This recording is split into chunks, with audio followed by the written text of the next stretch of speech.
gregarismo, seleção e forma de gregarismo. Lembremos os grandes traços de uma formação molar ou de uma forma de gregarismo. Estas operam uma unificação, uma totalização das forças moleculares por acumulação estatística regida pelas leis dos grandes números. Essa unidade pode ser tanto a unidade biológica de uma espécie como a unidade estrutural de um sócios. Um organismo social ou vivo acha-se composto como um todo, como um objeto global ou completo. É em relação a essa nova ordem que os objetos parciais de ordem molecular aparecem como uma falta, ao mesmo tempo em que se diz que o próprio todo falta aos objetos parciais. E é assim que o desejo será soldado à falta. Os 1000 cortes fluxos, que definem a dispersão positiva numa multiplicidade molecular, são assentados sobre vacúolos de falta, que operam essa soldadura num conjunto estatístico de ordem molar. Nesse sentido, Freud mostrou bem como se passava das multiplicidades psicóticas de dispersão fundadas nos cortes ou esquizas a grandes vacúolos determinados globalmente, do tipo neurose e castração. O neurótico tem necessidade de um objeto global em relação ao qual os objetos parciais podem ser determinados como falta e inversamente. Porém, mais geralmente, a transformação estatística da multiplicidade molecular em conjunto molar é que organiza a falta em grande escala.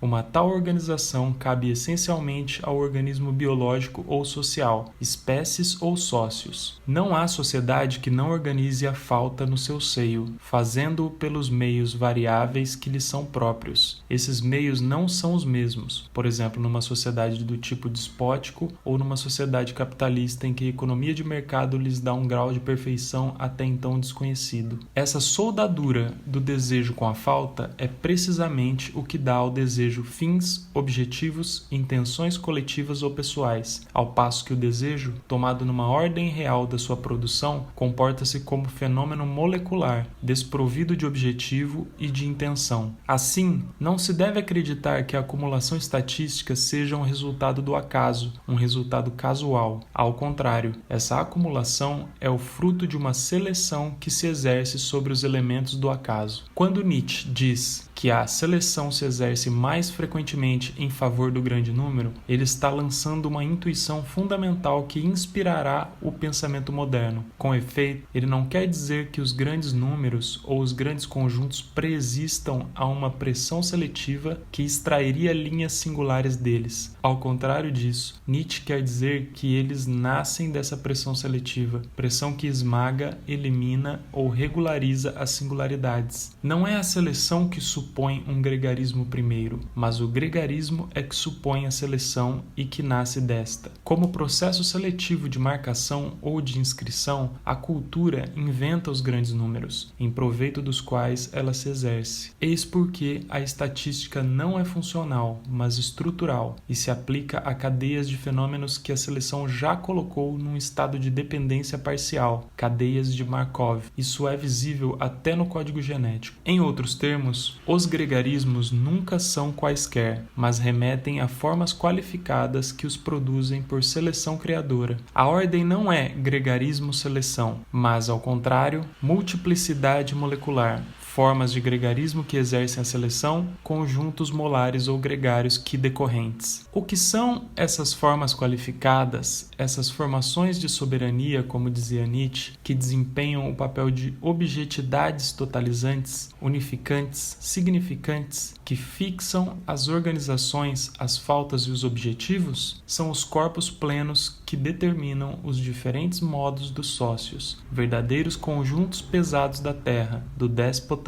do capital. Corpos plenos ou matérias vestidas, que se distinguem do corpo pleno sem órgãos, ou da matéria nua da produção desejante molecular. Se se pergunta de onde vêm essas formas de potência, é evidente que elas não se explicam por objetivo algum, por fim algum, pois são elas que fixam os objetivos e os fins. A forma ou qualidade de tal ou qual sócios, corpo da terra, corpo do déspota, corpo do capital dinheiro, depende depende de um estado ou de um grau de desenvolvimento intensivo das forças produtivas, enquanto definidoras de um homem-natureza independente de todas as formações sociais, ou melhor, comum a todas elas, aquilo que os marxistas chamam de os dados do trabalho útil. A própria forma ou qualidade dos sócios é, pois, produzida, mas como o inengendrado, isso é, como pressuposto natural ou divino da produção correspondente a este ou aquele grau,